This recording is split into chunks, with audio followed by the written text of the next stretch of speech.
Today we're taking a look at these NBA matches, which are happening on Tuesday, January 4, 2022, and giving you match breakdowns, betting tips and predictions in general on these games. Welcome back to High Stakes, let's get straight into it. Also, don't forget to subscribe to get notified as soon as we release these sport prediction videos, and if you would like more betting tips and predictions, then check out our Patreon in the link down below. Our new Patreon is a way for us to help you improve your chances of making more money. 5 plans are available for each and every one of you. You can get 30 extra betting picks all the way up to 500 extra betting picks per month.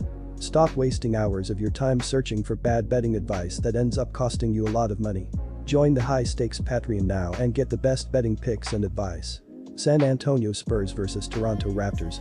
Fred VanVleet scored 19 of his season-high 35 points in the third quarter, Pascal Siakam had 20 points and 14 rebounds, and the Toronto Raptors defeated the New York Knicks 120-105. Anunoby scored 14 points, Scotty Barnes had 13, and Chris Boucher 12, as the Raptors won back-to-back games for the first time since home wins over New York and Sacramento on December 10 and 13.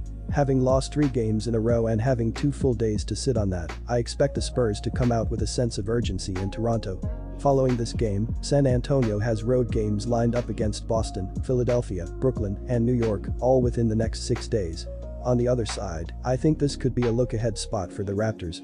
Toronto has covered the spread in its last 6 home games, including 5 straight games when they were favored. No streaks, however, can last forever, and I think this is a good spot to catch the Raptors slipping as they have a big road game at Milwaukee the following day and another tough matchup upcoming up against Utah on Friday. Our first betting advice is to pick San Antonio Spurs +6. The Toronto Raptors won their second straight game on Sunday with a commanding 120-105 victory as an 8-point home favorite against the shorthanded New York Knicks. The Raptors out-rebounded the Knicks 44-30 for the game, which helped lead to 8 more shot attempts to lead the victory. For the game, the Raptors did outshoot New York 47.7%, 41-86 to 44.9%, 35-78 from the field, and also made 1 more 3-point field goal. Fred VanVleet had a huge game for Toronto, finishing with 35 points on 11 of 17 shooting, and Pascal Siakam had 20 points, 14 rebounds, and 7 assists. Our second betting advice is to pick over the total. Quick reminder, don't forget to subscribe to get notified as soon as we release these sport prediction videos, and if you would like more betting tips and predictions, then check out our Patreon in the link down below. Our new Patreon is a way for us to help you improve your chances of making more money. 5 plans are available for each and every one of you. You can get 30 extra betting picks all the way up to 500 extra betting picks per month. Stop wasting hours of your time searching for bad betting advice that ends up costing you a lot of money. Join the High Stakes Patreon now and get the best betting picks and advice. Memphis Grizzlies vs Cleveland Cavaliers. Before the game, Memphis had 9 players on the injury list, 6 under health and safety protocols, including starter Dillon Brooks.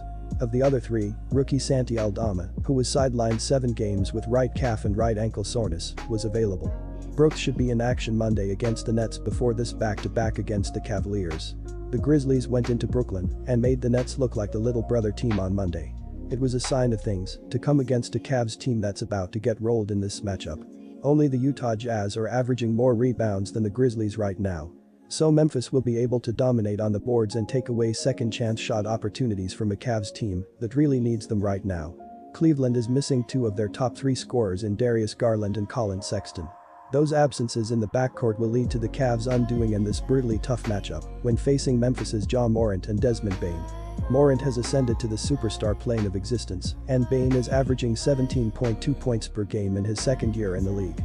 Memphis is getting better defensively, and they'll be able to keep Cleveland's young and talented front court from taking over. Allen also grabbed 11 rebounds and blocked 3 shots, while the recently signed Brandon Goodwin had 7 points and 5 assists. Cleveland lost shooting guard Isaac Okoro to a left elbow injury due to a pick by Domantas Sabonis on a screen. Our first betting advice is to pick Memphis Grizzlies to cover the spread. Granted, he won't be able to help the team in their game against the Grizzlies, but he'll surely add value to a position that has felt cursed in Cleveland. Collin Sexton, Darius Garland and Ricky Rubio are all out for the Cavs. That leaves them at the mercy of Ja Morant and Desmond Bane on Tuesday. The duo is leading the charge for a top 10 scoring offense coming into Cleveland on a 5-game winning streak. They helped heap 132 points on the Cavs when these 2 teams last met back in October. So they'll be looking for a little deja vu in the rematch. Memphis has quietly improved defensively as well. If the arrow continues trending upwards, they're going to be a really dangerous team later in the season. Our second betting advice is to pick under the total. Indiana Pacers vs New York Knicks. On defense, the Pacers are allowing an average of 107.5 points per game and opponents are shooting 46.1% overall and 35.7% from behind the three-point line. Indiana allows an average of only 42.6 rebounds per game, which is fourth in the NBA, and the Pacers average 45.3 boards per contest. Sabonis is the king of the boards with an average of 12.0 rebounds per game and is also the leader in steals with an average of 1.1 per contest. Miles Turner is the SWAT commander for Indiana with an average of 2.8 blocked shots per game. Certainly not trusting them in this position with only 3 road wins on the season.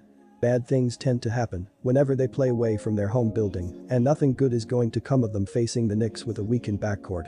Guards are dropping left and right in Indy, and it sets RJ Barrett and Alec Burks up quite nicely to have a big game in this matchup. It was the guards for the Knicks that made their presence felt when these two teams met up at Madison Square Garden back in mid-November. They helped lead the Knicks to a 92-84 victory. And that was a game when Malcolm Brogdon was still healthy. This will be the matchup where the scrappy defense with the better guards ends up coming out on top.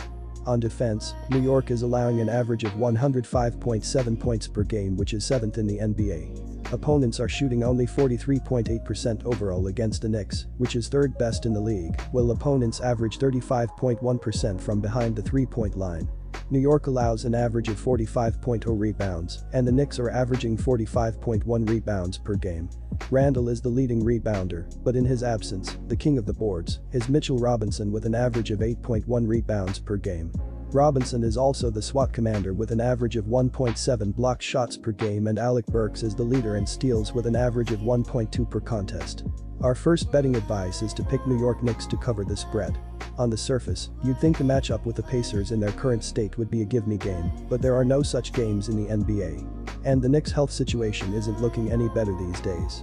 Julius Randle, the team's leading scorer, is listed as out of action. Kemba Walker and Derrick Rose are also out for the game. So both teams have advantages, with the Pacers having the much healthier front court and the Knicks with a slightly healthier backcourt.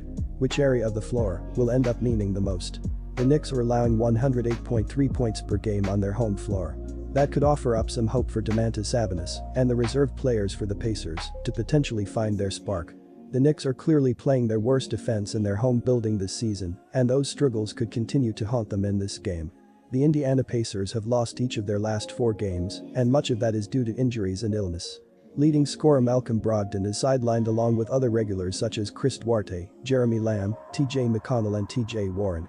The leading active scorer is Domantas Sabonis with an average of 18.4 points per game, and Caris LeVert is the second leading scorer with an average of 17.8 points per game. With Brogdon out injured, the dish leader for Indiana is Sabonis with an average of 4.4 assists per game. Our second betting advice is to pick under the total.